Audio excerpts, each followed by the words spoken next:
Deux hommes se font tuer dans une station-service, l'un dans sa voiture, l'autre après avoir couru. Il est arrêté par Mantis et il y a un combat de couteau. Mantis gagne en tranchant une main et la tête du mec. L'un des plus grands réseaux de tueurs est sur le point de fermer. Mantis, lui, était en vacances. Lui et sa bande de potes veulent ouvrir un nouveau type de réseau de tueurs. Mantis va aller voir son ancien maître pour avoir l'argent nécessaire. Arrivé chez lui, petite baston amicale dans le salon. Mantis est amoureux d'une autre tueuse. Le réseau de son ami est lui aussi sur le point de fermer.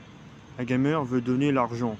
Et aussi dans le passé, on apprend que lors des combats d'entraînement et de sélection, Mantis laissait son ami gagner. Les recruteurs ont vu ça en regardant les vidéos. Suite à la proposition du gamer, un seul reste sur les 5. Les 4 autres vont ouvrir leur propre entreprise de tueurs.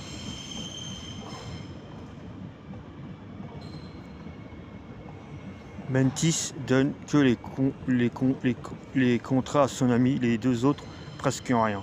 L'ami de Mantis se bat contre un groupe envoyé par le gamer pour tester son niveau et lui faire une nouvelle proposition. Et elle accepte son offre après avoir battu Mantis vite fait sur un toit.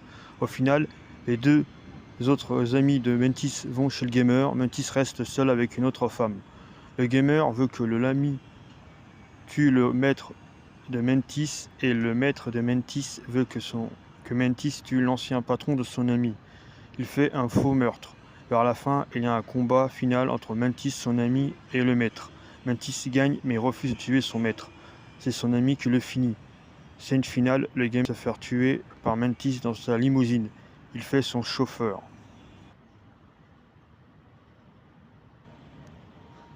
Ce film est la suite de Kill je ne sais plus quoi. Et la femme qui faisait le rôle dans le précédent, elle a fait une apparition de vite fait de 10 à 30 secondes avec Mantis dans une voiture. J'ai bien aimé les deux personnages féminines. Dommage que l'autre, on la voyait moins souvent en scène d'action.